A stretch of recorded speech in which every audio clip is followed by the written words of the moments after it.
ಸಂಖ್ಯೆ ಹೆಣ್ಮಕ್ಳು ಸೇರ್ತಾ ಅಲ್ಲೇ ಹೆಣ್ಮಕ್ಳು ಸೇರಿಸಿ ಅಲ್ಲೇ ಮಾಡುವಂತ ವ್ಯವಸ್ಥೆ.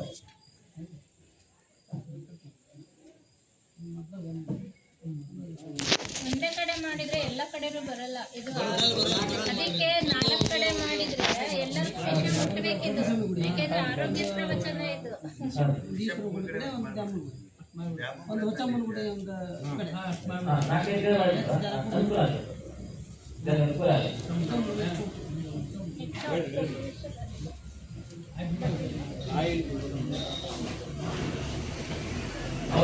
ವಿಶೇಷ ಅಂತಂದ್ರೆ 25ನೇ ತಾರೀಕಿಗೆ ಮಕ್ಕಳಿಗಾಗಿ ವಚನ ಕಂಠ ಪಾಠ ಸ್ಪರ್ಧೆ, ವಚನವನ್ನು ಕಾಯ್ಪಟ್ಟು ಹೇಳೋದು. ಒಬ್ರು ಯಾರು 25 ವಚನವನ್ನ ಇವೆಲ್ಲ ಹೇಳಿದಾರೆ. ಏನಂದ್ರೆ ಬಸವನವರ 5 ವಚನ, ಅಕ್ಕಮಾರಿಯವರ 5 ವಚನ, ಅಲಂಪುರದ 5 ವಚನ, ದೇವರದಾಸರ 5 ವಚನ, ಸಿದ್ದರಾಮೇಶ್ವರ 5 ವಚನ. ಯಾರು 5 ವಚನ ಹೇಳ್ತಾರ 25 ವಚನ ಹೇಳ್ಬೇಕು. ಅವರು ಕಾಯ್ಪಟ್ಟು ಹೇಳ್ಬೇಕು, ಅವ್ರಿಗೆ ಮದ್ದೆ ಕೊಡ್ಬೇಕು. ಮಕ್ಕಳು ಯಾರು ಹೇಳ್ತಾರ ಅವರು ಅಲ್ಲಿ ಮಕ್ಕಳು ಅವರ ಆಯ್ಕೆ ಮಾಡ್ತಾರ. ಆಯ್ಕೆ ಮಾಡಿ ಅವ್ರಿಗೆ ಗೌರವ ಧನವನ್ನು ಕೂಡ ಕೊಡೋದು ವ್ಯವಸ್ಥೆ ಮಾಡಿದ್ದಾರೆ. ಪ್ರಥಮ ಬಹುಮಾನಲ್ಲಿ 2001 ಇಟ್ಟಿದ್ದಾರೆ. ದ್ವಿತೀಯ ಭವನ 15,100, ತೃತೀಯ ಭವನ 1,001. 25 ವಚನ ಹೇಳಿದ್ರು. 25 ವಚನ ಕಂಠಪಾಠವನ್ನು ಹೇಳಬೇಕು. ಆ ವ್ಯವಸ್ಥೆ ಕೂಡ ಇರ್ತದೆ. ಮತ್ತೆ ಅದಾದ್ಮೇಲೆ ನಿಮ್ಗೆ ಸಿದ್ಧಾಂತ ವ್ಯವಸ್ಥೆ ಒಂದು ವ್ಯವಸ್ಥೆ ಕೂಡ 25 ಸಿದ್ಧಾಂತ ವ್ಯವಸ್ಥೆ ಮಾಡಿದ ಅಭ್ಯಾಸ ಆಗಿ ಮಾಡ್ತಾರಂತೆ.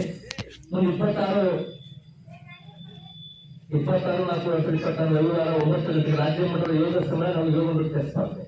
ಅಲ್ಲಿ ಕೂಡ ಸಾಕಷ್ಟು 25ನೇ ತಾರೀಕಿಗೆ ಪರಮಪೂಜ್ಯ ಜಗದ್ಗುರು ತಿಂಗಳಪ್ಪ ಅವರು ದಿವ್ಯ ಸಾನ್ನಿಧ್ಯವನ್ನು ವಹಿಸ್ತಾರೆ. ಆ ಜೊತೆಗೆ ನಮ್ಮ ಸಿದ್ಧಲಿಂಗಪ್ಪ ಅವರು ಬಾಲಿವರ ಮಠ, ಆಮೇಲೆ ಜೊತೆಗೆ ಇನ್ನೊಬ್ಬರು ನಮ್ಮ ಗಂಗಿಬರ ಮಠ ಒಂದು 1,300 ಬಂದಿರ್ತಾರೆ. 26ಕ್ಕೆ ಸಾವಿರೊಬ್ಬರು ಮನಗುಂಡಿ ಬಸವನ ಸಾವಿರ ಮನಗುಂಡಿ ಅಂತ ಅವರು ಬರ್ತಾರ. 26ಕ್ಕೆ ಆ ಗುರು ಸನ್ನಿಧಿ ಅವರು ವ್ಯಕ್ತಿ. ಆಮೇಲೆ ನಮ್ಮ ಮಾಲಿಕರು ಅವರು ಬರ್ತಾರೆ. ಆಮೇಲೆ ಮಲ್ಲಯ್ಯನ ಗುಡಿ ದೇವಸ್ಥಾನಗಳು ಅವತ್ತು ಮತ್ತೊಂದು 2-3 ಮಂದಿ ಜನಗಳು ಇರ್ತಾರೆ. ಅದ್ರ ಜೊತೆಗೆ ನಿಸರ್ಗ ತಜ್ಞರು, ಗೋವಿಂದ ಮಹತ್ವ ಇರ್ತಕ್ಕ ನಮ್ಮ ಕ್ರೀಡಾಳುಗಳು ಅವ್ರಿಗೆ ಕೂಡ 25 ಸಾನ್ನಿಧ್ಯ ಮಾಡ್ತಾರೆ. ಇನ್ನು ಹಲವಾರು ನಿಸರ್ಗ ಚಿಕಿತ್ಸರು ಆರ್ಥಿಕರು ಇರ್ತಾರೆ.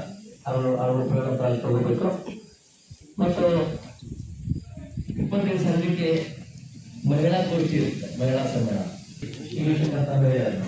ಅವರು ಕೂಡ ಆ ಕಾರ್ಯಕ್ರಮ ಪಾಲ್ಗೊಳ್ತಾರೆ. ಆ ಕಾರ್ಯಕ್ರಮ ಹಾಗೆ ಇವೆಲ್ಲ ಕನ್ನಡ ಪರಿಸ್ಥಿತಿಗಳು